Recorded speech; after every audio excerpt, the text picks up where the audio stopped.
It's been a long time since we've had the pleasure to talk fights. Since the last episode I've done, some of you guys started to sprout some peach fuzz under your nose and on your chins. You're becoming men. All jokes aside, I am excited to be back here talking fights. It seems like it's been a while. Typically, we have fight cards going down every weekend. We had the little hiatus there. We're back. We got a great main event. José Aldo, the legend, taking on the very tough Rob Font. You guys know we're going to recap UFC Vegas 43 because it was another profitable event. Profited over 5 units on the card. We went 3 for 5. We'll be recapping that event. And I'm just excited to be back. I'll say it again. We got some great action to look forward to. With no further ado, let's get into today's episode.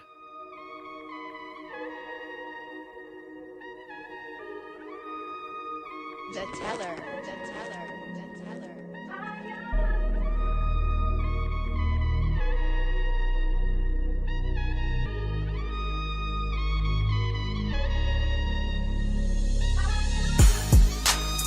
It's another day.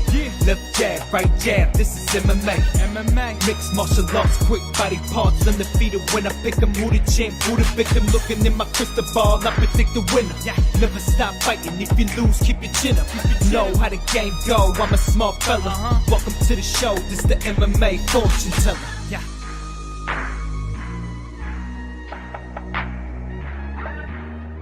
The MMA fortune teller. The teller, the teller, the teller, the teller. What is up, you guys? The teller is back in the house. We got UFC José Aldo versus Rob Font. It seems that the UFC is scratching the old Vegas with the number next to it, the Vegas 42, the Vegas 43. From what I've been seeing, at least, it looks like we're going more to just fight night headliner. Aldo versus Font, which I'm cool with. We got a great episode, like I said, a great card to look forward to. Before we get into today's episode, can you guys please hit that like button for me? Please hit that subscribe button if you guys haven't already, and hit that little bell notification, all that. It helps with the algorithms. It really helps me on my side with the show and getting it exposure. So I really appreciate that, guys, if you could do that. Thank you, guys. Yeah, man, we'll scroll down. We'll take a quick look. We got 14 bouts scheduled as of now. We're filming this Tuesday morning. José Aldo taking on Rob Font, of course. The main fight we're looking forward to, at least as far as I'm concerned. Rafael Fiziev taking on Brad Riddell. That's an awesome stand-up war. At least on paper, we'll see how that plays out. Leonardo Santos stepping in there with Guida. Jimmy Crute taking on Jamahal. We'll see how Jamahal Hill bounces back after the devastating loss he just took to Paul Craig. And there's a lot of exciting fights here. I can go on and on. Really, before we even get into each of these fights, just brushing up upon them. I'm excited to see Cheyanne. Thought her last name was Bays. I guess now it's Vlismas. Manel Kape coming off a flying knee. Jeremiah Wells coming off a devastating knockout. Chris Curtis coming off a devastating knockout victory. All these guys, they're looking good. I mean, there's a lot of exciting fights here. Okay, guys. So brushing up upon the card now, we got that out the way. You guys know what we got to do. We got to take a look back at 2 weeks ago's card, not last week's card, but 2 weeks ago's card, UFC Vegas 43. I'm already letting you guys know it was another profitable event. We go 3 for 5 in the card. We profit over 5 units. We profit 5.58 units in total on the card there. And a little bittersweet. I'm going to tell you guys a little bit about what happened, but we'll start off with the first card, and that was Luana Pinheiro. She takes out Sam Hughes. This was a two-team parlay, the beginning of a two-team parlay for me. I just felt very confident in Luana being the significantly more talented fighter here. There's a little bit more room for error in this division here in the women's side of things. There's not too many knockouts. You're in the heavyweight division, you make one mistake, you get knocked out. You don't see that much in this division. I just kind of felt Luana was going to be just a step ahead of Sam Hughes everywhere, and that she was. After that, Cheyanne shows up and takes out Sean Seriano, a very grappling, heavy fighter. He kept pushing the pace. He was able to get Sean down in the late rounds. He really broke him there. And, I really felt that both the Chinese fighters looked pretty good. Cody Durden did take out Healing Ayori, but some people thought that Ayori Ayuri should have won that fight. I don't know. What you guys think? Comment below. It was a close fight, tough fight. Cody Durden said he was sending Ayuri back to China. Some of you guys didn't like that comment. Comment below. Some of you guys liked it. Some of you guys were looking really deep into it. Curious what you guys think. Please do comment below. Tell me what you guys think of Cody Durden now. Cody Durden, a lot of you guys probably didn't even know who he was. So, I never really have a problem with guys opening their mouths just to be noticed. I mean, I think it's a smart move for their career. I'm not saying whether or not what he said was the best thing or not. I really don't like to go into those types of things in the show. Half of you guys will hate me, half of you guys will love me. But at the end of the day, I do like guys that are outspoken. Lupita Garinez, she takes out Loma Lekbunmi. Was able to really use the wrestling there. This was a small shot for me here, a small play that I did lose. And, I said bittersweet because there was 2 plays I added after the weigh-ins, and Loma was one of them. Wish I would have stayed away from that. I'm going to tell you what the other one was in a minute, too. It was a losing play. So the 2 plays I lost on were added after the weigh-ins. I wish I would have just stayed away from them. But Rafa Garcia comes through for me. Takes out Natan Levy. This was an official play of mine as well. And, let's show you guys some of the plays here. I mean, Rafa Garcia, 4-unit play. Grabbed them at minus 115. I love the line there. Natan Levy, just a little bit unproven for me as far as I was concerned going into this fight. Garcia's a tough dude, trains at a good gym. That was a tough fight there. Pat Sabatini takes out Tucker Lutz. Tucker Lutz was the last fight that I added as well, the other play. But again, these were small plays. These were very small plays that I added.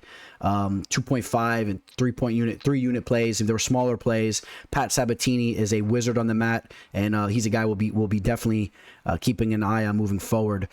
Adrian Yanez takes out Davey Grant. This was the other leg of my largest wager on the card, which was the 2-team parlay that I grabbed at minus 142 of Adrian Yanez and Luana Pinero. Grabbed those lines pretty decent earlier in the week, and I felt very confident about both them. I think the split decision was a little bit off, although I do think that Davey Grant looked really good, and I've gained a lot of respect for Grant. He's really proven it's not just a fluke. This guy can strike. Hani Yaya, I picked him to win. A lot of you guys were making fun of me. I saw you guys in the comments. You probably deleted them after you saw Yaya put on the grappling clinic. Don't disrespect Hani. In retrospect, I kind of wish I made that an official play. It is what it is. I stayed away from it. Talia Santos takes out Joanne Wood. Gets the rear naked choke there. Santos is a very legit fighter. Besides the one blemish she has on her record, man, this girl could very well be 20-0 undefeated, and a lot more people talking about her. She is a very talented fighter. Sean Brady caps off the profitable card here for me. You guys, I felt very good about Sean Brady. I'm very high on him as a fighter.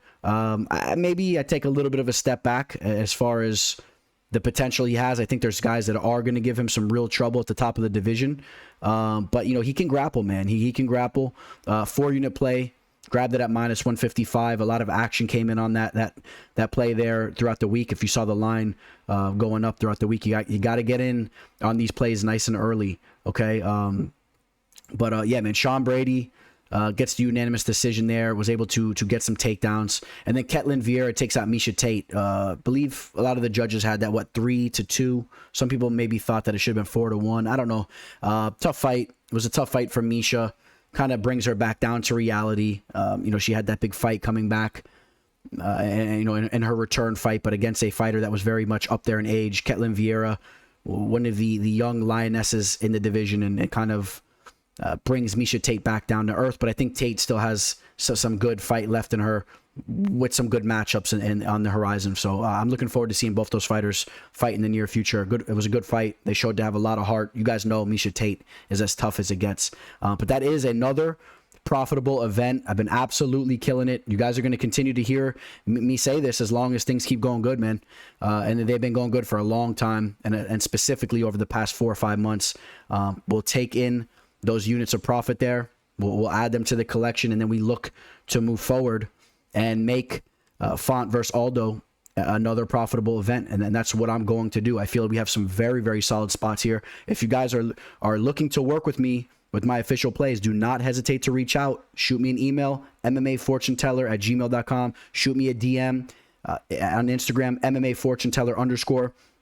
Also, you can shoot me a message on Twitter, the MMA Teller. I just found out, somebody commented recently, I had somehow my Twitter messages were blocked. So if you shot me a message on Twitter, I wasn't getting it. I now open that up. I can receive messages on Twitter, and I will begin to step things up on Twitter. The MMA Teller. Do give me a follow over there as well. All right, guys. I appreciate you all for the support. I appreciate you following me on all my social media and whatnot. And but with no further ado, we're gonna slide forward to some future fights. Let's get into them. Kicking things off in the bantamweight division, we got Luis Smolka taking on Vince Morales. Luis Smolka, a guy that had a stint at the flyweight division back in the day, was cut from the UFC, strung off some victories, got re-signed, and since he's been fighting up in the bantamweight division. He's a very fun fighter to watch. He has a hell of a heart. He's a very tough guy. Sometimes he's lacking some skills, in my opinion, especially with his boxing. He'll press you, and he's a tough guy, like I said, but he's not really that technical and doesn't seem to be the most physically gifted guy, in my opinion. Not the quickest of guys, not the most athletic of guys.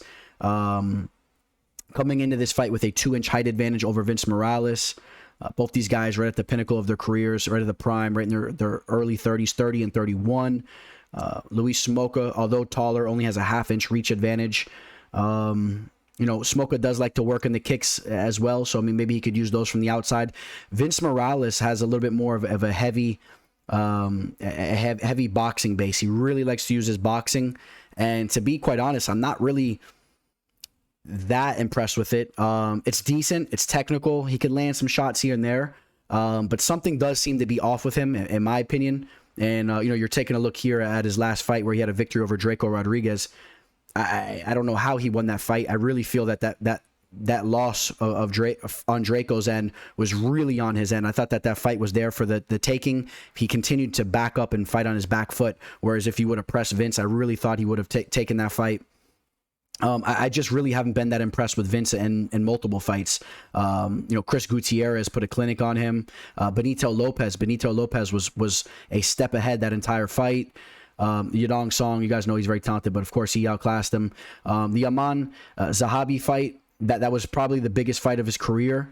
Zahabi has that name, of course, but honestly, I'm just not that impressed with Vince. I hate to be hard on the guy, but at the same time, I'm not overly impressed with Luis Smolka as well.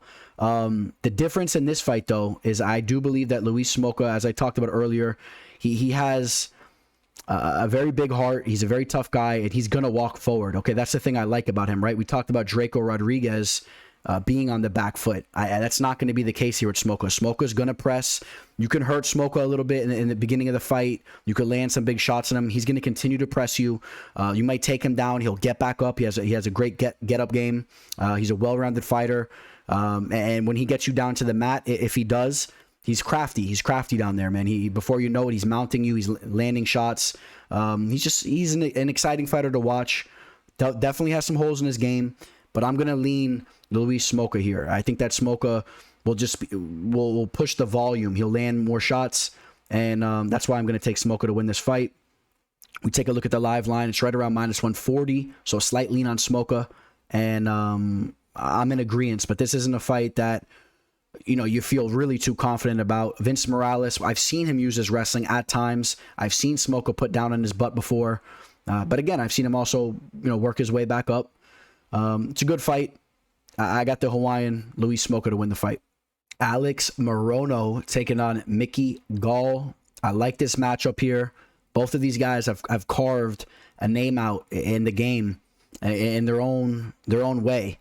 Both guys, not the most physically impressive guys. They're not star athletes. They're just two guys that really, they grind it out. They've sharpened up their tools and their skills over the years, and they've handled business at the right times. Alex Morono, a little bit more respect goes his way. This is a guy, you talk about not being some physical specimen or anything. Every time you see the guy in there against his opponent, I mean, he looks undersized. He looks like a guy that really doesn't carry that much muscle. He's not that explosive, like I said, but he goes in there. He has great footwork. He has great distance management with his striking. He's a very cerebral fighter. He's very, very well-rounded, and he goes in there and continuously gets victories. I mean, that's what this guy does. The great white is a guy that's really earned my respect. Again, this was the match here against Donald Cowboy Cerrone. This was probably the biggest fight of his career, and he really showed up in that fight. Since then he also takes out David Zawada, but the Cerrone fight, I mean, he took him out, he bloodied him up. Did have a loss there to Anthony Pettis. Before that, he takes out Heis Maki, and before that, he loses to KS Williams. KS Williams, that guy, I mean, we all now know that guy is just absolute dynamite. So the loss doesn't look that bad there. Again, though, Morono, very well-rounded guy. He has great pitter-patter type of striking. He's in and out. Has great volume, but he's also a very talented grappler as well. Good BJJ, very competent down on the mat. We know Mickey Gall is very competent down there as well. Coming off a beautiful rear naked choke submission. You want to talk about a submission that was locked in deep? Take a look at this. I mean, that's in there. Poor Jordan Williams, man. He's had a tough road here as of recently. But again, Mickey Gall, sometimes you kind of wonder, was this guy just hyped up because he had that win on Dana White's looking for a fight, and then he got the fight with CM Punk? Is this guy not even really a UFC caliber fighter? You kind of question it in some fights, and then he shows up in other fights, and you say, oh yeah, no, this guy is definitely a UFC caliber fighter. I mean, this guy, he has the mentality, he has certain skills that work for him. Loses to Mike Perry. That was a fight where I believe he was taken down a little bit, kind of roughed up. Took out Salim Tahari. Lost to Diego Sanchez before that. That was not a good look for him at all. But before that, he gets the rear naked choke of George Sullivan. I believe Sullivan is a black belt in jiu-jitsu. I mean, that's what I'm talking about. He has good submission skills. He rises to the occasion in certain spots there. The Jordan Williams fight's probably going to be his biggest victory, unless you want to talk about the CM Punk fight. But I don't think we want to go that route. Mickey Gall, going to be 3 inches taller, going to have a 2-inch reach advantage. A nice frame for the division, almost 30 years old, peaking right into the prime of his career. Is it going to be enough to hang with a guy like Alex Morono? Personally, I think not. I just think that Alex Morono is a guy that's more well-rounded. I think that Morono should have the edge in the feet, should have the edge just in the overall game. I could see Morono sneaking in some takedowns and being able to avoid any real danger from Gall, because he's talented down there as well. And I could see him just being the guy that gets the job done here. So yeah, I am leaning Alex Morono. And, we take a look at the live line. It's right around minus 220. On some books, it's up to minus 245. I wouldn't want to see the line go too high. Mickey Gall, he has some ability. You don't want to see Morono around minus 300. I think maybe that's pushing it, but I think Morono gets the job done. And that's probably something you're either going to want to look to parlay, or you're going to just want to stay away from it because the line's a little high. Depending on how you feel about that. But I got Alex Morono winning that fight. He has proven that he is a legit fighter. We got the heavyweights throwing down Azamat Murzakanov taking on Jared Vanderaa. Azamat, let's talk about the professional here for a second. Just fought recently on Dana White's Contender Series 2 months ago. Time's flying, right, man? I kind of missed that show. I'm looking forward to the next season. But he gets the knockout of Matthias Scheffel. And, that was a fight where you could definitely tell that he really favors his heavy left hand. This guy goes in there really looking to take your block off. But in that fight, he actually clipped Scheffel with a nice right hook before he landed some big shots anyway with the left after. But the fight was already over. So showing some diversity with the boxing skills. I mean, this guy is a tank of a man. He comes forward. He can grapple. He can wrestle. This guy is a dangerous fighter. 10-0. I really do feel this guy has some potential. He's 35 years old. He's only 5'10". But you know what? We've seen these types of guys have success in the division. You can't really look at the heavyweight division and say, oh, these types of guys can't cut it. We saw Cormier do it. Of course, I mean, he's a little bit of a different type of guy. An amazing wrestler. But again, you can throw some names in the comment section below. You guys know what I'm talking about. There's guys out there that have had success at this with this type of stature in the division, especially when they have the skills. The Bulgarian fighter is, I can't remember his name. Oh, Blagoy Ivanov, another guy that they kind of reminds me of Azamat. There's guys that have done it, and Azamat is a guy I do believe that he will be able to do it in the UFC division. I think he'll be hanging around for a while. I don't care that Jared is 6'4" with an 80-inch reach, coming into this fight with a 9-inch reach advantage. I just don't think that Jared skills stack up to Azamat. I think Azamat has beautiful footwork. He knows how to close the distance. He knows how to get on the inside, has crazy power. This guy fears nothing. He has good defense. He knows how to avoid shots as he goes in. And again, he's going to have the grappling advantage here. He's the better fighter here. And of course, that's why I'm picking him to win the fight. Jared Vanderaa has came up short as of recently, fighting guys that are decently talented. You know, Alexander Romanov, a guy that's more than decently talented, actually. But you go back to Sergey Spivak, you know, Spivak, a guy that's okay, and, you know, he gets the finish. Romanov just went in there and bulldozed him. You know, and, you know, this is a scary sight. You do not want to have King Kong Romanov on top of you landing these types of shots. It's not going to be a good night for you. But Vanderaa did handle that loss like a professional. He's coming back. He's looking to get a W. Unfortunately, in my opinion, I think that Azamat's just better everywhere this fight goes. Like I said, he knows how to close the distance. He's just going to have a lot more tools in his arsenal to get the job done here. And that's why I'm taking him to win the fight. He's right around a minus 250. Excuse me. That was against his original opponent, Felipe Lins. Let's pull up the live line on this fight here. He's right around a minus 230. And we got a little bit of action coming in on Vanderaa now. So he's right around a minus 210. Line's not really that bad. I think that Azamat is the better fighter here. We'll see if Vanderaa can try to use his size to try to hang in here and make it difficult for Azamat. I don't think that he will be able to do that, though. I like Azamat here, and that's going to be my pick. We got a very evenly matched fight here. Claudio Puelles taking on Grutzmacher. And the line is very indicative of what I just said. A lot of people think this fight's a close fight. It's basically an exact pick 'em here. I've had a tough time figuring which way I want to go on this fight. I bounce back and forth. Chris Grutzmacher just came off a big victory over Rafa Garcia. But let's not forget, even though he finished very strong in that fight and showed how durable he is, and then the chin he has, the cardio and all that, he still was landed on very easily and very devastatingly in that fight. Garcia landed some big shots. So there are some holes in Chris's striking defense. But he did show that he's tough as hell and he can eat those shots and he can continue to move forward.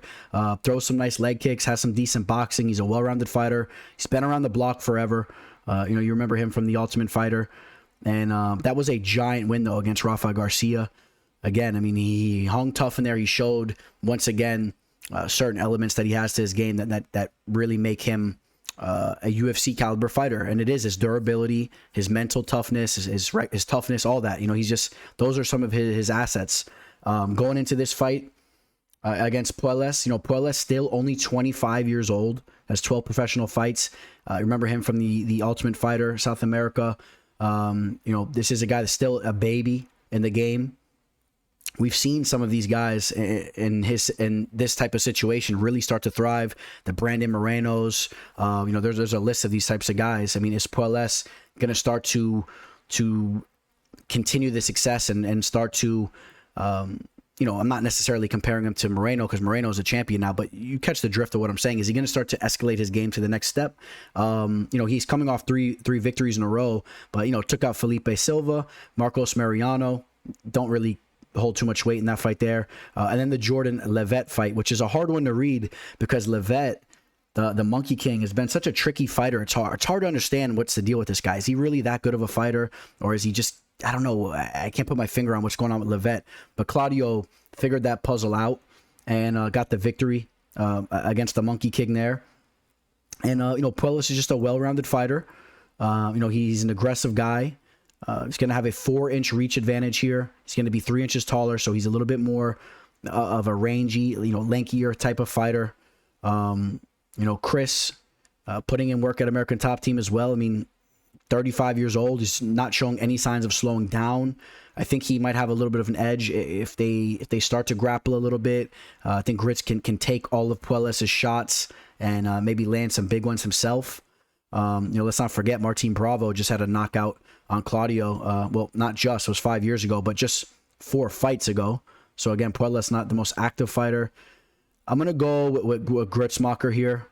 You know, I've doubted him before, and he showed up in some major spots.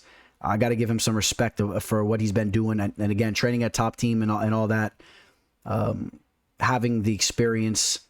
I'm gonna go with Grits here, and you know, I'll give the guy some respect here because I feel like I kind of been going in on him for years. And don't get it twisted. I've definitely have been spot on in some spots. I mean, again, you know, got absolutely worked by Hernandez. Ramos got the choke.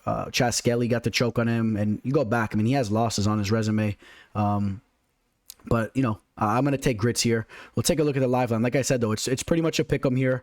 So you're going to pick your poison. Who do you like in this spot? Comment below. Who are you guys feeling in this spot? I'm edging Chris to handle business. Like I said, just a little bit more of a physically stronger guy, a little bit more of a durable guy, proven guy. I'll take Grits here. A great matchup here. Two Dana White's Contender Series veterans, Alonzo, Menifield, and William Knight. Two physical specimens. A little bit different, though, in their own way, right? William Knight only coming in at 5'10". Menifield a little bit taller, 6 foot. He's going to have a 3-inch reach advantage here. Both these guys got dynamite in their hands. Trust me, if they land a shot, they will put you out. Menifield, of course, a little bit more known for his knockout power, but Knight is a guy, I mean, coming off that big knockout victory over Fabio Cherant, he's definitely been working on his overall game. And remember now, William Knight got into the game late. If you guys remember his whole story, he had a couple fights on Dana White's Contender Series, had that great comeback victory. Dana White wanted to see him prove himself a little bit more, but the guy is a freak athlete. He really is. He's built like a tree trunk. You know, does have holes in his grappling from a technical standpoint. We've seen, what was it, Da Un Jung, I believe it was, that just absolutely, it was Da Un Jung that really outclassed him from a technical standpoint. You know, William Knight tries to rely on his physical abilities to stuff takedowns and to get back up. And for those of you guys that train, you guys know that's just not how it works. I mean, you might be able to get away with that a little bit early in the fight when you're still fresh. But once you start to get a little bit tired in there, that type of explosive movement is not going to be able to get you out of trouble. But fortunately for him, Alonzo Menifield's not really a guy I see as a threat from that aspect. I think Menifield is a guy that likes to throw hands, likes to strike. That's definitely his strong suit. And I think that's more so where this fight's going to take place. In fact, I think that Knight would be the guy that might be the guy pushing the grappling exchanges, maybe trying to grind Menifield out a little bit against the cage, holding him there, clinching up, and just you know, not in a boring type aspect, you know, because Knight he can push you there, but he's still working. You know, Knight's throwing shots in while he's clinching you, he's wearing on you, he's looking to mix things up. He's a very exciting fighter, and we've seen Alonzo Menifield gas out, right? We saw him gas out against Devin Clark. Devin Clark showed a little bit of a recipe to take out Menifield, but that was a year and a half ago. Menifield since had 2 victories in a row.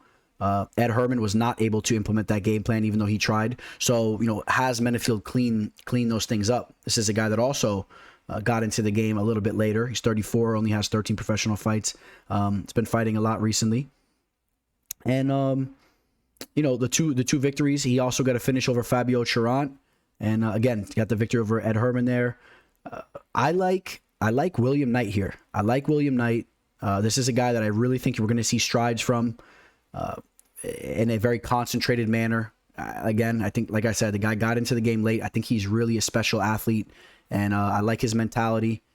And I'm going to say that Knight can also be a threat on the feet, but he's the guy that I could see pushing the pace a little bit more so. And I got to think that he's working on the technical aspects of his game as far as the grappling goes. You got to think that, you know, he's had some tough fights based off not being technical there, so you know he's going back to the drawing board. At least you hope so. Again, you don't see him really training at any big name gyms. That's a little bit of something you got to keep an eye on. I would like to see him over at like a top team or something like that, but or a Sanford MMA. Imagine him over at a Sanford MMA. I don't think he's really going that route, but I think he gets the job done nonetheless. He is a dog in this fight. William Knight, he's a plus 150 to a plus 145. Menifield's a stud of a fighter. This is a close fight, and but I'm going to edge William Knight here, and that will be my pick. Mallory Martin taking on Cheyanne. Vlismas kind of has a little similar tone to it as Christmas. Christmas is coming up soon. I guess since it's the month of December, Cheyanne decided just to change her name back to her old name. Actually, I'm assuming that she probably broke up with JP Bays. Can somebody comment below? This has been like an ongoing theme now, where we got these fighters changing their name. We had the Calderwood to Wood situation. Obviously, it was kind of apparent she married a guy, one of her coaches. This one a little bit questionable though, man. I tried to briefly look it up. I didn't see anything, but Cheyanne and JP are a couple that's been known to be very strong, and they've been training together for years. I guess something fell through. Could anybody elaborate on that? Maybe JP was just not cutting it in the UFC, continuously losing, and Cheyanne feels that she needed to get a real man like Dennis Davis, because he's always being a real one. All right, I'm kidding, guys. Let me not stir things up here. I don't know exactly what's going on, but I am curious, to be honest. I don't see any pictures of JP on her Instagram. And speaking of that, another one that's single out there these days, I think, is Hannah Goldie. If you follow her on Instagram, you don't see her man around the block anymore either. So you keep an eye on Hannah if you catch her out there. Try to catch a date with her. All right, back to business here, though. Cheyanne coming off a devastating head kick knockout victory over Gloria DePaula, a talented fighter. That was a big win for her. But before that, Montserrat Ruiz really exploited Cheyanne's grappling abilities. We saw some holes in her takedown defense. She kept getting takedown with that head and arm throw. Mallory Martin is a girl that is physically strong and can wrestle and can grapple. So keep an eye on that. Other than that, though, Mallory has dropped 2 of her last 3. Got submitted by Poliana Viana. Not the best of looks. And Verna Jandiroba, that submission loss there is a little bit more... it's a little bit more honorable. Jandiroba is nasty on the mat. And then before that, the Hannah Cifers victory. If you guys did not see that fight, you need to run the tape back. That was one of the craziest comebacks you'll ever see. Mallory really showed that she's a durable fighter that has a big heart. She was hurt very bad in the beginnings of that fight, came back, used her grappling to really put it on Cifers and get the stoppage there. A really, really great fight. Mallory, only 27. I'm not as high as I was on her a couple years back. I think she's shown that she's not really on that level as maybe I thought she had the potential to be. But she has a route to win this fight. I just think that Cheyenne's been grinding it out. I know she's training over at Fortis MMA, big time gym over there. I joked about it before, but you see her over in the gym with a lot of big names. And as long as she continues to work on her takedown defense and her grappling, she's nasty on the feet. She has taekwondo background, I believe. She's a nasty, ferocious fighter. She has a killer instinct. You see her over here with some legends. Claudia Gadelia, Luana Pinheiro. You guys know I'm high on her. Just had her mixed in a play. And so she's training with the best of them.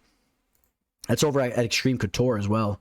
So it looks like she's over at Extreme Couture as of recently. And the UFC would love for her to continue to win because she has the makings to be a star in the game. If you remember her Dana White's Contender Series fight, she was screaming, talking crap to her opponent. I mean, she really has that killer instinct. Physically, they stand up pretty evenly here. I'm going to favor Cheyanne to win this fight. I think that Cheyanne's striking has really, really been looking good. I think she could hurt Mallory on the feet. I think she's been working on her takedown defense. I think she gets it done. And she is right around a minus 190 right now. If you look here, you see Cheyanne Bays. They even had to redo it for her and put Cheyanne Vlismas. But the line remains the same. And I like Cheyanne to win that fight. Almost a 2-1 favorite. The line, be careful there. Again, I told you Mallory's route to win is to grapple, to wrestle the entire fight. That's it. The entire fight. Continuously push the pace, try to grapple, try to get some takedowns, throw that head and arm throw out there. See if it works. It worked very, very effortlessly for Ruiz. So, but the pick is Cheyanne. Zhalgas Zhumagulov taking on Manel Kape. Manel, Starboy. A guy that has a lot of experience fighting over in Japan. He was a well-known name. A lot of people have been high on him since he's made his way to the UFC. But let's not forget, he lost both of his first fights to Matheus Nicolau and Alexandra Pantoja, two very similar fighters. I made some money on him, man. We took Nicolau. That was an official play. I looked to fade. I actually made money on both spots. I faded him in both spots, and I looked to fade him again in his last fight. And if you guys remember, Odie was winning the beginning of that fight before he got hit with that flying knee. So Odie, that was a tough fight for him. But Manel Kape, although he can be a little bit inactive in there at times, if you notice, that's really how he loses these decisions. He's not the most active fighter. He's constantly looking for that big shot, that knockout shot, and that could cost him for sure when you go to the judges' scorecards. But he's a very, very talented fighter. There's absolutely no question about that.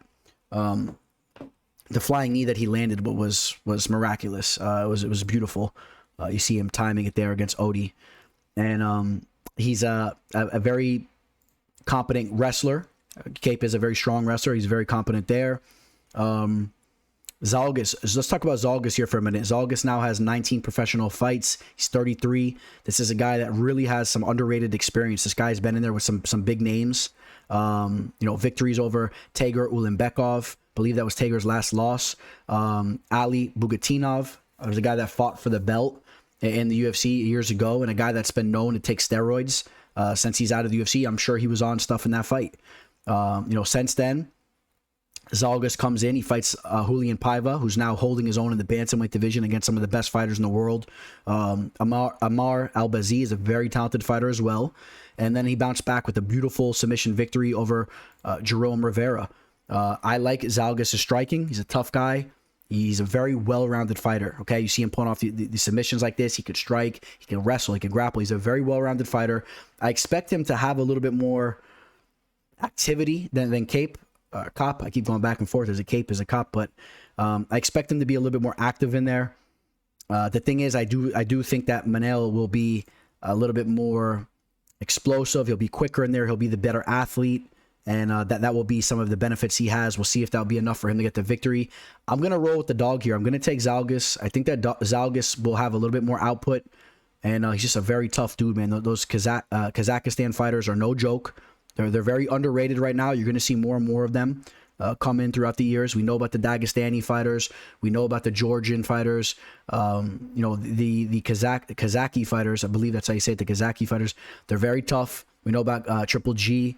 Those are the descendants of the Mongolians and all that, man. They're tough people, man. And there's some big time fighters coming out of that neck of the woods.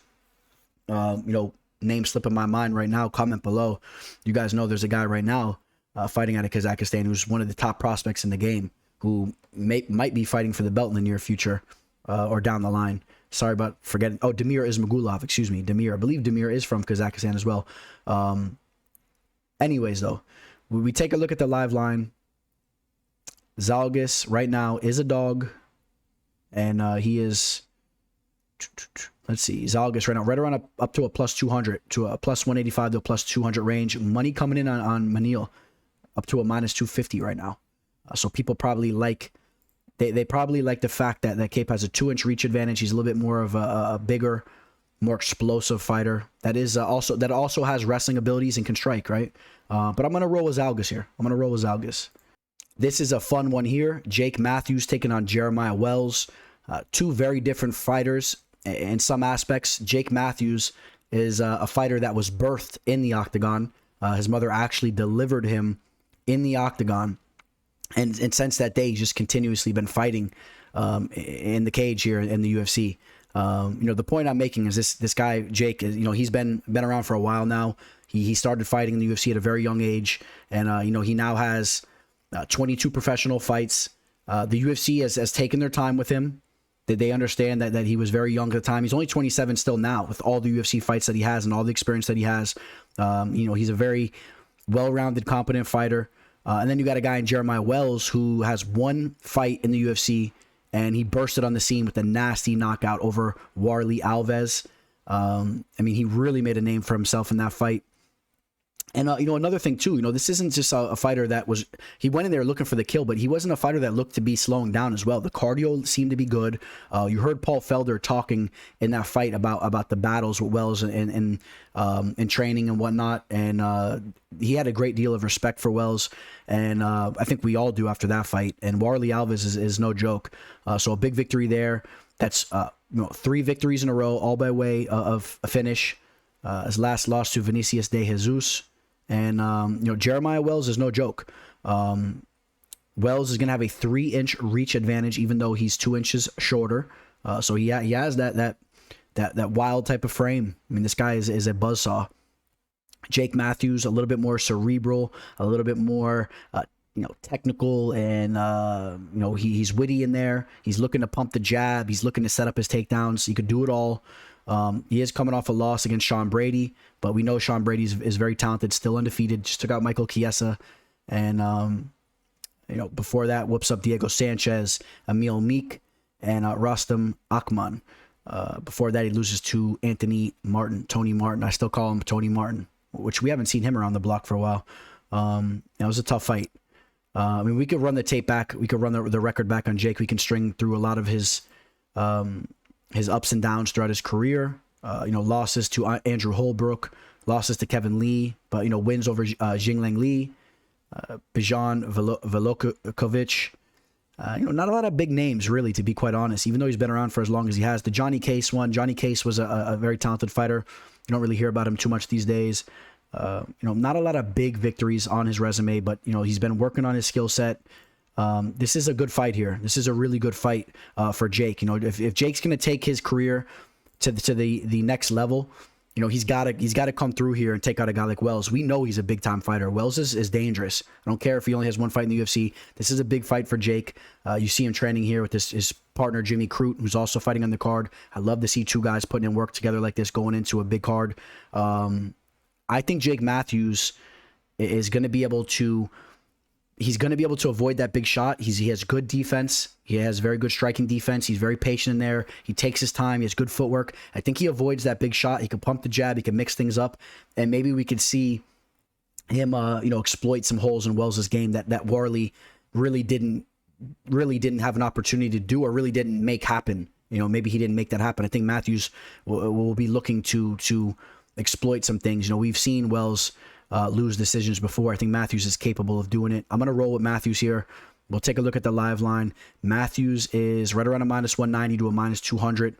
Maybe a little bit dangerous if you ask me with the power that Wells has, the momentum he has now, has the octagon experience. You might like Wells at that value. You might actually like Jeremiah Wells to win the fight. It's a close fight. I think the line's off, but I will edge Jake Matthews to win the fight there. Maki Pitolo taking on Duško Todorović. Duško, a guy that's really been a letdown since joining the UFC. He was a guy that came in undefeated, got his victory on Dana White's Contender Series. A lot of hype coming from his side, the Serbian fighter, and since has dropped 2, got devastatingly knocked out by Panelehi Sariano. We finally saw the lacking of his striking defense be capitalized on, right? We already knew that he had bad striking defense. He keeps his hands down low. He tries to do this awkward bobbing, weaving type thing, and he even stays in the center line. He leans his head straight back. He really leaves himself open to be tagged. And as of recently, we've seen that taken advantage of. Soriano land that devastating shot in his last fight. Gregory Rodriguez was able to really tag him up as well, although he did survive there. Duško's he does some things good as well. He's a tough guy. He has a high volume. He's pretty competent as far as his overall game.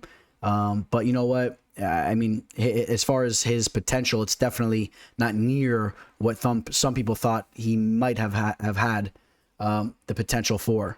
He's not going to be some household name in the UFC, in my opinion, at this stage in his career, unless he completely changes his style. He might streak off some victories, but he's going to get devastatingly knocked out throughout his career continuously, as long as he fights like that. Maki Pitolo is a guy that has good boxing, coconut bombs. We've seen him knock guys out. You see the victory over Charles Byrd. We could run the tape back on him a little bit. The Contender Series, he had a beautiful knockout over Justin Sumter. He has experience over in Bellator. He had a rear naked choke, but as of recently, losses to Kalen Potter, Darren Stewart, Impa Kasangane, Julian Marquez. It's been a tough road for him recently. We faded him in the Darren Stewart spot. That was an official play of mine. Not too high on Maki. But again, if he could use his boxing here and land some big shots, there's absolutely no reason why he can't take out Duško. But at the end of the day, I'm going to say that Duško is going to right the ship here. I think that there still is some talent there. He's only 27 years old. I think that he goes back to the drawing board, works on some things. He understands he really needs to step up his defense and his head movement and the way that he fights. I'm expecting to see some changes there. You know, a little bit more of the physically bigger guy. I could see him holding Maki up against the cage, which he's been known to do at times. He'll take decisions like that. He'll push you up against the cage, and he'll just kind of grind you out. And he's active there too. He'll throw knees against your thighs. He'll stomp on your foot. I mean, he'll just rack up small points and take decisions. I like Duško there. And we take a look at the live line. Duško is right around a -175. Be careful that Maki doesn't hit him with those coconut bombs and coconut him up. But I got Duško to win the fight. And then they spell his name a little different here. Durko Todorović. But nonetheless, I'm sure that's the same man there. Maybe that's how you pronounce it in Serbian. I like Duško to win the fight there. Hopefully he can right the ship and get some things going for himself. We got a great fight here. Brendan Allen taking on Chris Curtis. Chris Curtis, man, look at him now. You know, he's worked himself right back onto a UFC card, fighting a big name in Brendan Allen. Just had a humongous win against Phil Hawes. Phil Hawes, a guy that was really starting to get some respect in the game. I mean, that's a big victory there. You go in now and you take out a guy like Brendan Allen, and I mean, and now you're working your way to potentially fighting to the top 15 in the near future. I mean, that's really a fast-paced UFC career. I mean, it's funny how things work out because Chris Curtis, he had his victory on Dana White's Contender Series. We all knew how talented he was.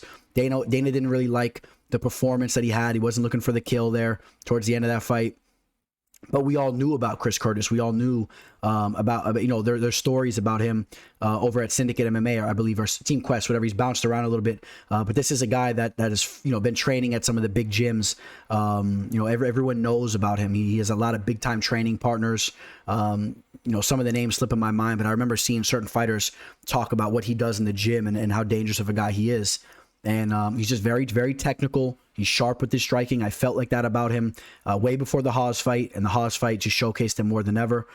Pinpoint accuracy. You know, you take a look at his losses, and look at the guys he was losing to. You know, if you're not well known or well read up on these guys, I mean, Magomed Karamov is a nasty fighter over in PFL. Ray Cooper is a nasty fighter. We're talking about two of the best fighters in that division. They actually just fought. And Magomed was winning up until he got caught by Ray. But you're talking about world-class fighters here. I don't care if they're not in the UFC. And after that, he comes back, strings off 5 victories in a row, takes out Kenny Robertson, ex-UFC fighter, Phil Hawes, doing his thing, man, staying in the game. This is a big, big fight for him.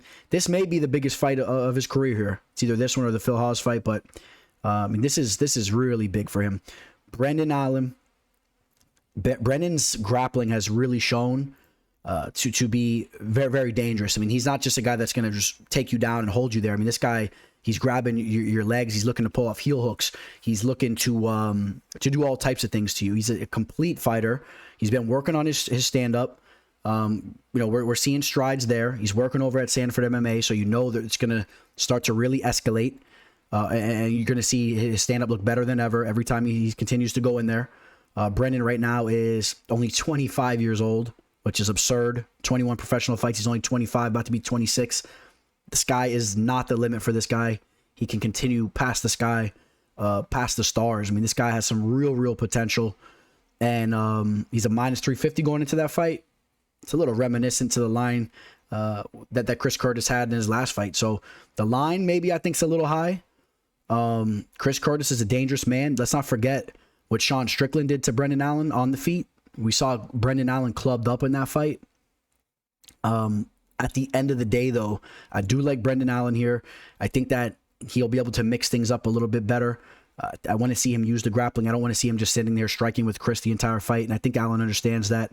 And, you know, his last fight against, the Suriano fight was a really good fight from as well in the feet. Looked very good there. Again, we talked about the strides as far as the striking goes. But again, the Carl Robertson fight, pulling off the heel hook. You're seeing different elements in this guy's game. I like Brendan here. Not really crazy about the line. I said the same thing again in the Phil Hawes fight, too. You guys could run the tape back. I said that line was off. I regretted not making that official play and not leaning towards Chris' spot. We knew that Phil gets slow with the striking towards the end of the fight, even though it happened early. But we've seen some holes in his striking and whatnot. We've seen Haas tagged up, almost finished multiple times. We've seen him finished.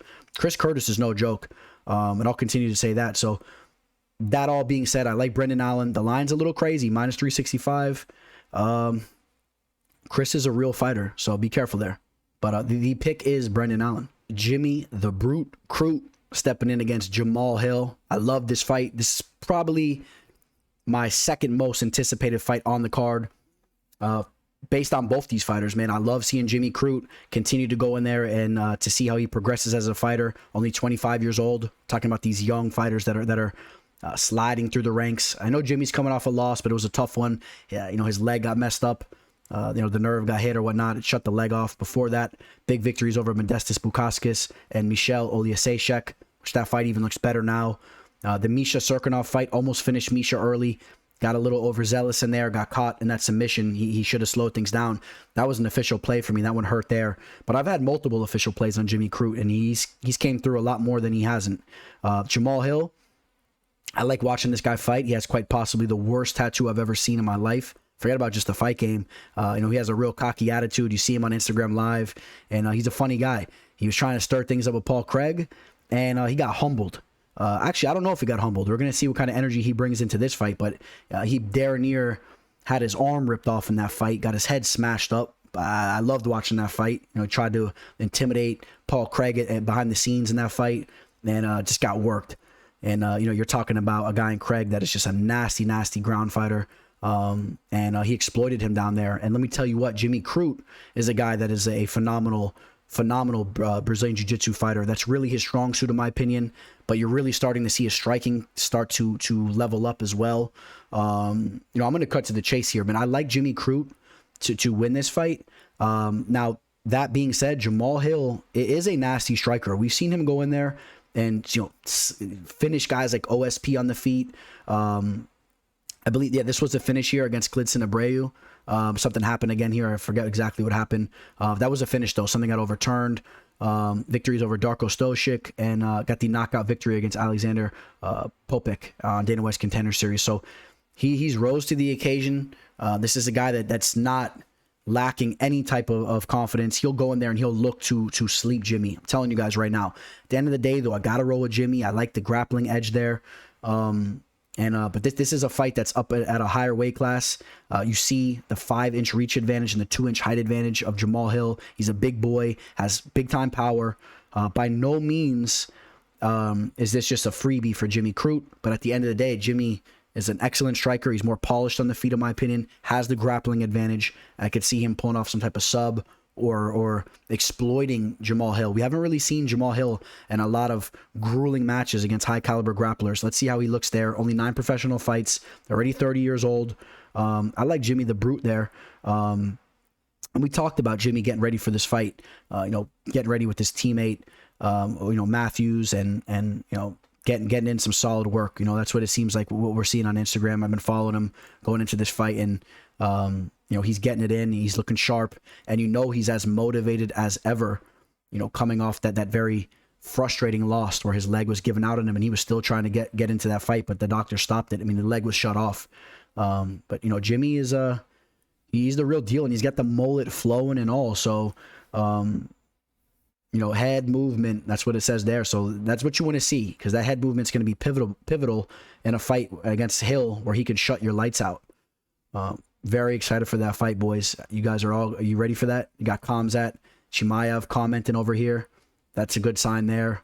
You know, we're going to have our butts caressed by the couch in this fight here. We're going to be ready to roll. We're going to be watching that one. Have you know, a fat beer and some popcorn ready to be tossed in the palate. And the pick is Jimmy Crute. Clay Guida taking on Leonardo Santos. Clay Guida, man, still hanging around. Almost 40 years old. In fact, I think he'll be 40 right by the time that this fight takes place. So I don't want to hear nothing about Leonardo Santos being some old fogey at almost 42, because Guida's right up there with him. Santos coming off one of the most frustrating losses you'll ever see. In my case, I had some money on Dawson there, so you know, it was actually a happy sight for me to witness. But you know, I think the judges' scorecards might have had Dawson still in that fight, but I think that was bogus. I think that Santos was winning that fight, and he should have won that fight if that fight wasn't stopped with 1 second left. And if you guys remember, it was absolutely crazy. He was stopped by Dawson there. But here's the thing. Santos, although he's up in age, he doesn't have too much mileage on him. He's a world-class BJJ practitioner. His boxing is really came around. His striking's nasty. He's going to have a 5-inch reach advantage. He throws nice straight punches. I think he could really, put Guida's chin and nose right at the end of those punches and hurt him there. Guida, he'll be trying to bob and weave. He'll try to close the distance. He's had some moments where he's looked decent as of recently, but had the Michael Johnson victory there. And the Marco Madsen fight, he made that fight play out a lot closer than it probably should have. Or maybe we just really saw that Marco Madsen's not on the level. But this is a fight here. I like the matchup. Guida, I don't think that Guida's going to be able to use that grinding wrestling style in this fight because Santos will reverse him or sub him, in my opinion. On the feet, I think that Santos will just have better accuracy. He'll be a little bit more poised there, a little bit more dangerous. Excuse me. And, I got to go with Leonardo Santos in this fight. Guida, I mean, you look at the victories he's had as of recently, Michael Johnson and BJ Penn. The BJ Penn one is just, you can't even really look at that. The Michael Johnson fight, Johnson's always making mistakes, giving fights away. And other than that, Bobby Green, Jim Miller gets the finish on Guida. The Marco Madsen fight, I don't know, man. It's funny, too. I've talked about it for years. Guida, I met him outside of an event, and I guess I made the mistake of kind of giving him some sign language while he was on the phone. I was just kind of giving him a thumbs up, whatever, and he gave me a dirty look, like I'm on the phone. But I wasn't even getting in his ear. I was just kind of like that, and he seemed to be frustrated at the time. He was kind of arguing on the phone, so I kind of, really didn't like Guida. But, everything I've heard from people that know him, everybody says that he's an awesome dude. And I tend to think that that's actually the case. I think I caught him on a bad day because everything I've seen from him throughout the years, he looks to be a good dude. He hangs out with all the boys over there at Alpha Male. And maybe whenever I get a chance to meet him in the future, I could apologize for kind of giving him well, he's on the phone because he didn't like that, man. He didn't like that at all. But Guida's a fun guy. His brother will probably come out and start slapping him up. And he'll bring the action. But this should be a good one. We'll cut to the chase here, man. I got Santos to win the fight. Right around a -190 to the comeback on Guida at +160. We'll see how Santos looks, getting devastatingly knocked out. You don't want to see Santos eat any shots. He's up there in age, just came off a nasty knockout loss. If Guida can close the distance and clip him with the hook, that could also be a victory for Guida. But overall, I think that Santos is just a little bit more on a different level with his striking and his jiu-jitsu. He's a little bit more artistic with his fighting style, where Guida is just a ball of energy. I like Santos to win that fight. Got a great matchup here. Rafael Fiziev taking on Brad Riddell. Two excellent strikers here. Both these guys favor the fight on the feet. I expect this to really play out as an entertaining match here. And again, just a great matchup by the UFC matchmakers here. Fiziev and Riddell, both 10-1 as professionals. Both guys that really favor the Muay Thai striking type of match. Fiziev, a guy that has professional Muay Thai experience, a guy that's been training over at Tiger Muay Thai for years, a physical specimen. He's now strung off 4 victories in a row. That Bobby Green victory in retrospect is really looking good right now because Bobby Green is on absolute fire and has had a resurgence in his career. You saw Green just get that nasty knockout victory in his last fight against Ally Quinta. It has sent Al into full-time real estate now. And, I definitely had Fiziev winning that fight. I know that Green looked good in the third round. I think Green deserved to win that third round, but it was 29-28 Fiziev. And you had to like the volume and the activity in that fight. Both guys really were going at it. A lot of strikes were thrown. I know that Fiziev slowed it down a little bit in the third round, but the amount of volume that was thrown in that fight, you can't really blame him. This isn't a guy that you look at and say, oh, he's going to gas out. That was not the case. He was very tough. He hung in there. He throws a lot of kicks. I think he's a little bit more diverse with his kicks as well. Riddell can throw a nasty calf kick and a nice leg kick, but Fiziev can really mix it up on the feet. He's a nasty man. When I look at this fight, I know that Riddell is a guy that, like I said, really embraces the stand-up war. And, we saw that in the Dober fight. Dober was able to really land some big shots early. That fight was going Dober's way early in the fight. The first round looked good for Dober. Riddell is there to be hit. But again, he shows how durable he is, and he shows that he'll continue to come forward and then start to put the damage on you. The thing is, I think that Fiziev can really or potentially land that big shot. We've seen him go in there and knock guys out before. We saw him just do it recently to Hanato, but he's been doing it for some time before that as well. He's knocked guys out clean, and I don't think Riddell is going to want to give him that opportunity. I think he should be a little bit careful in there. He should try to he shouldn't jump into the fire so much, in my opinion.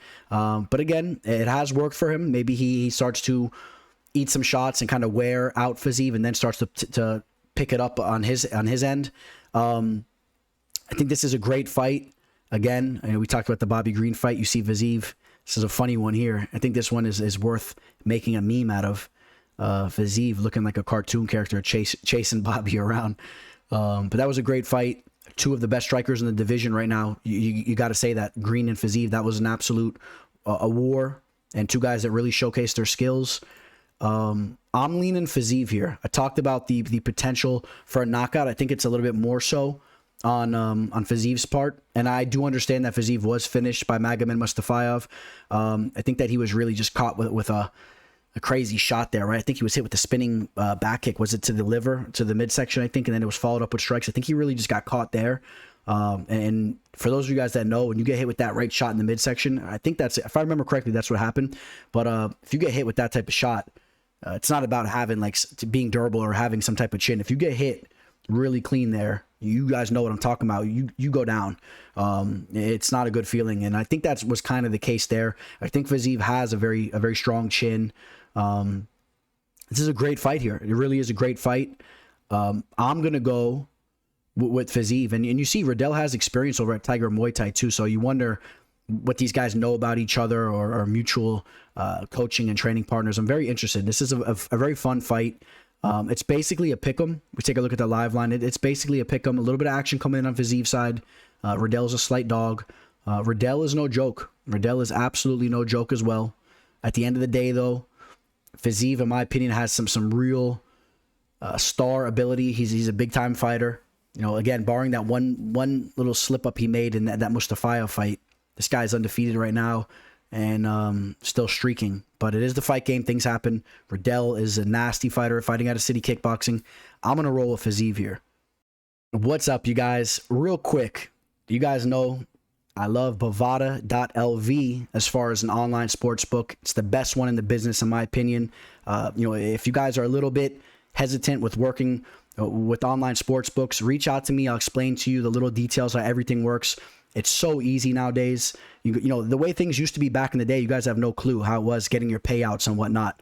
I've had checks mailed to me from God knows where they came from, waiting for weeks. Nowadays, you're talking about instant withdrawals. You can get it straight through your Venmo, Bitcoin. There's all different aspects. You can get it sent right to you. I think it's Zelle, all that stuff. It's all here.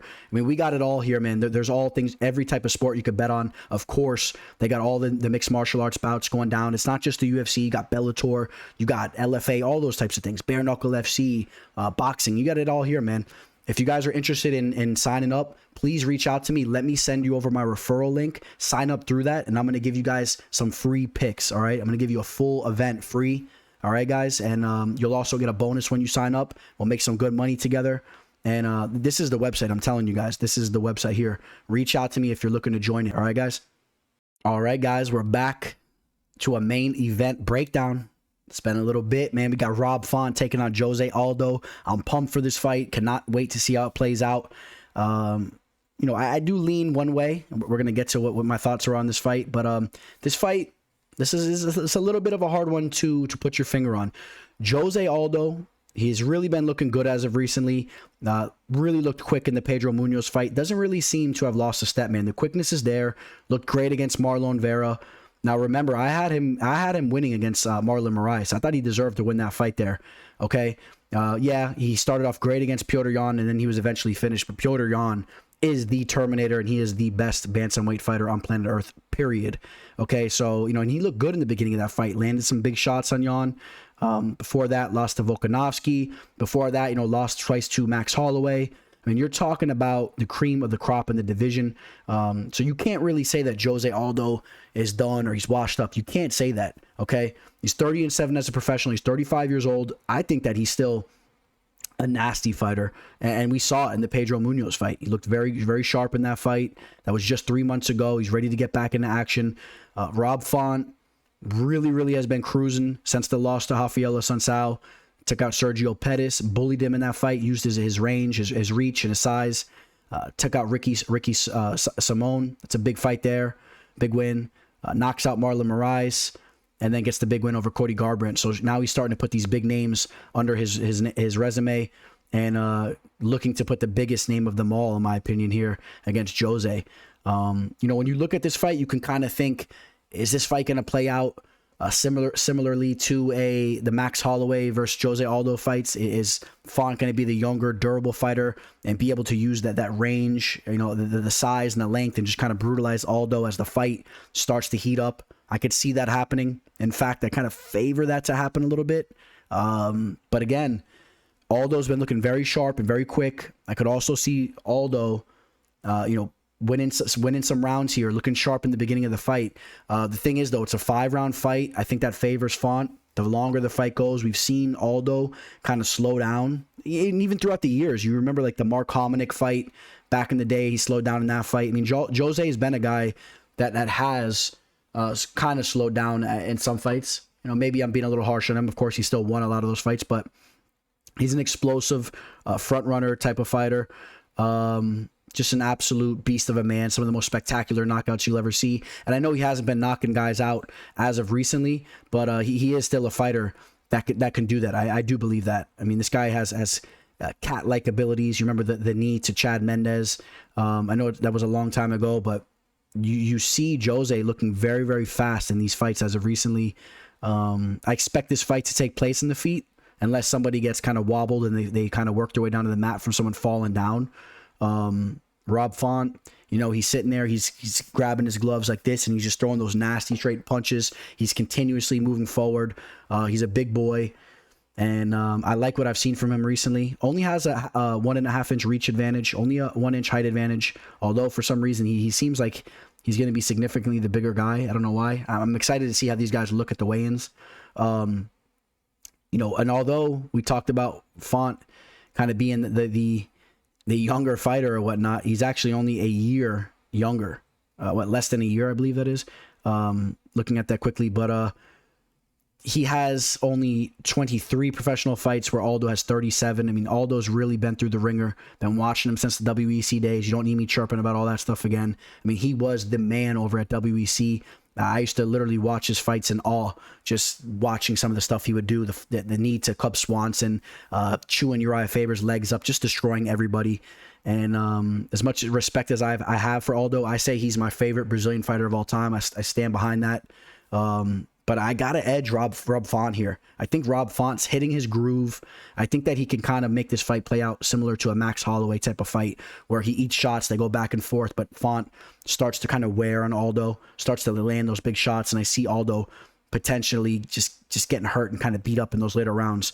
It's a great fight. Kind of want Aldo to win it, but I got to lean Font here. I got to lean Font in this main event spot. We take a look at the live line.